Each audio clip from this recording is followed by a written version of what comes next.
يا إلهي يا إلهي يا إلهي يا إلهي। পবিত্র কোরআনের একটি বিশেষ ব্যাপার হচ্ছে আল্লাহ তাআলা যখনই বলেন ইয়া আইয়ুহাল্লাযীনা আমানু, অর্থাৎ হে বিশ্বাসীরা, এর পরপরই তিনি আমাদেরকে কোনো কিছু করতে আদেশ করেন অথবা কোনো কাজ থেকে বিরত থাকতে বলেন। এর মানে হলো আমরা যখন বলি আমরা আল্লাহকে বিশ্বাস করি, আল্লাহ আমাদের বিশ্বাসকে পরীক্ষা করেন। তিনি বলেন তোমরা যদি আসলেই আমার উপর বিশ্বাস এনে থাকো তাহলে তোমরা এই কাজটি করবে অথবা এই কাজটি থেকে বিরত থাকবে। তো আল্লাহ পবিত্র কোরআনে বলেন ইয়া আইয়ুহাল্লাযীনা আমানু ইজতানিবু। এখানে ইজতানিবু শব্দটি ব্যবহার করা হয়েছে, যার মানে তোমরা দূরে থাকো।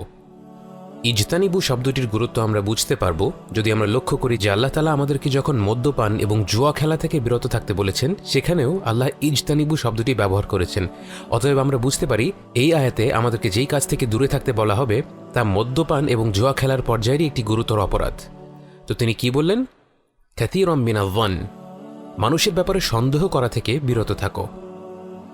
আমার মনে হয় উনি এই কাজ করেন, ওই কাজ করেন, আমার মনে হয় ও ঘুষ খায়, উনি শুনেছি খুব বদরাগী। এ ধরনের সন্দেহ আমাদের মন থেকে ঝেড়ে ফেলতে বলা হচ্ছে। কেন? ইন্না বা'দা-যন্নি ইসমুন, কারণ নিশ্চয়ই কিছু সন্দেহ অত্যন্ত খারাপ।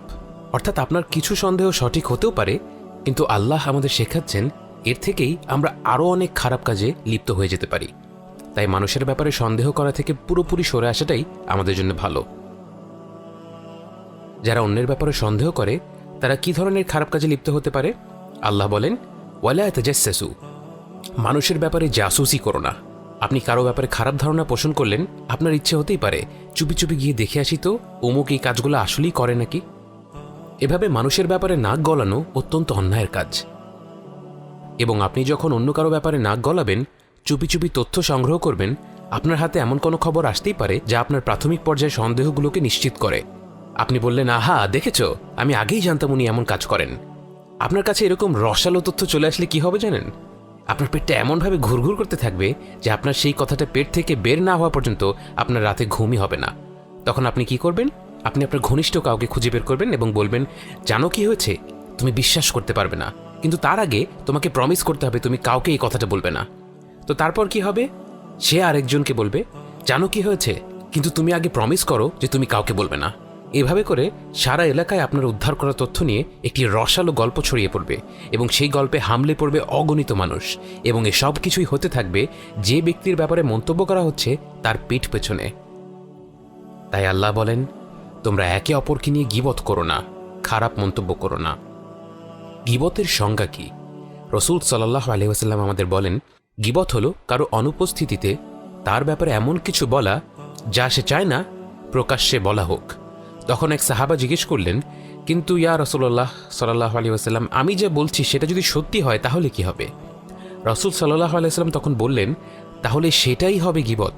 তুমি অন্যের ব্যাপারে যা বলছো সেটা যদি সত্যিই না হয় তাহলে সেটা হচ্ছে নামিমাহ বা গল্প রটানো, এবং সেটা গীবতের থেকেও আরও গুরুতর অপরাধ।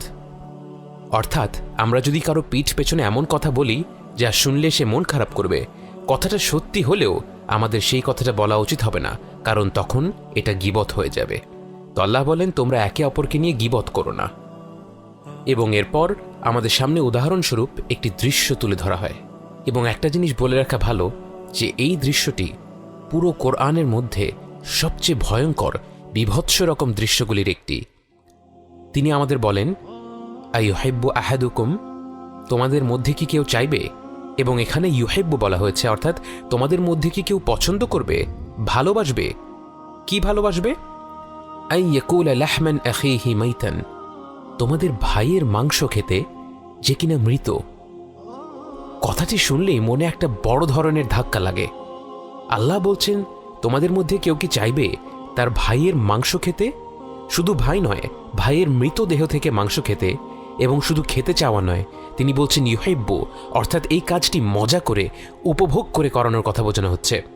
তোমরা কেউ কি চাইবে এমন একটি কাজ আনন্দ নিয়ে মজা করে করতে? এবং আল্লাহ নিজেই এর উত্তর দেন ফাকারিহতুমু, তোমরা সেটা ঘৃণা করবে। আল্লাহ আমাদের সৃষ্টিকর্তা, আমরা নিজেদের যতটা জানি আল্লাহ আমাদের তার চেয়েও বেশি জানেন এবং বোঝেন। তিনি জানেন এই দৃশ্যটি কল্পনা করলেই আমাদের গা শিউরে উঠবে, তাই তিনিই বলছেন ফাকারিহতুমু, তোমরা এই ভাবনাটাকে ঘৃণা করবে। আল্লাহ এমন একটি ভয়ঙ্কর বিভৎস দৃশ্য আমাদের সামনে কেন তুলে ধরলেন? কোনো সুস্থ মস্তিষ্কের মানুষ তো কথা চিন্তাও করতে পারবে না, চিন্তা করলেই গা ঘিনঘিন করে উঠবে। তাহলে পবিত্র কোরআন, যা কিনা আমাদের অন্তরের জন্য হিদায়াত, যা আমাদের নফসের জন্য নূর, এই মহিমান্বিত কিতাবে এমন একটি উদাহরণ কেন তুলে ধরা হলো? আমাদেরকে কেন এমন একটি দৃশ্য কল্পনা করতে বলা হলো? এর কারণটি খুবই সহজ। আমরা যখন কারো পিঠ পেছনে খারাপ কথা বলি, খারাপ মন্তব্য করি, সেই কথা সত্য হওয়া সত্ত্বেও সেই কাজটি আসলে এতটাই ঘৃণ্য, এতটাই ন্যাক্কারজনক, যতটা আল্লাহ তাআলার বর্ণনা করা এই কাল্পনিক দৃশ্যটি।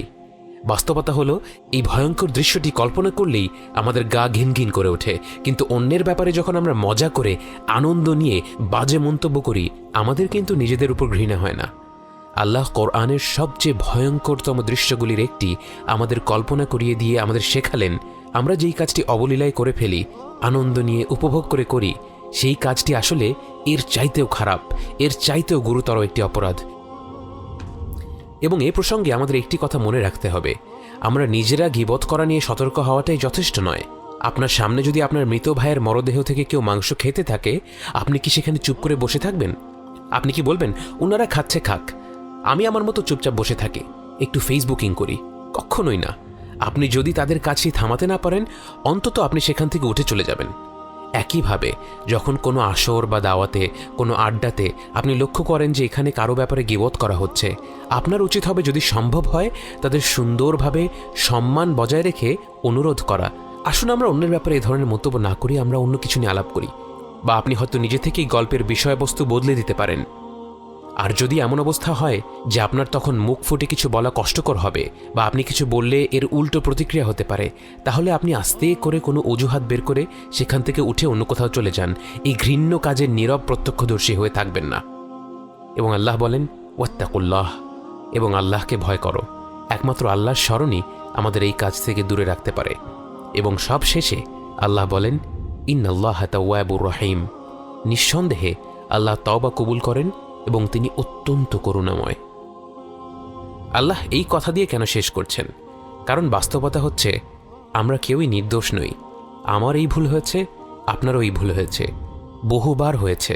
এই কথা দিয়ে শেষ করার উদ্দেশ্য হলো, আমরা যখন আল্লাহর তুলে ধরা উদাহরণ নিয়ে চিন্তা করে গীবতের গুরুত্ব উপলব্ধি করি, যখন আমরা আমাদের জীবনে কতবার গীবত করেছি সেই কথা ভাবি, ভেবে ভেবে যখন আমাদের চোখে পানি চলে আসে, তখন যেন কেউ আমাদের মাথায় হাত বুলিয়ে আদর করে অত্যন্ত মমতার সাথে আশ্বাস দেয়, চিন্তা করো না, তোমার রব তো নিষ্ঠুর নন, তিনি অত্যন্ত দয়ালু, অকল্পনীয় রকম ক্ষমাশীল, অতএব এই কাজটি থেকে ফিরে এসো এবং তারই কথা ভেবে এখন থেকে এই কাজটি থেকে দূরে থাকো।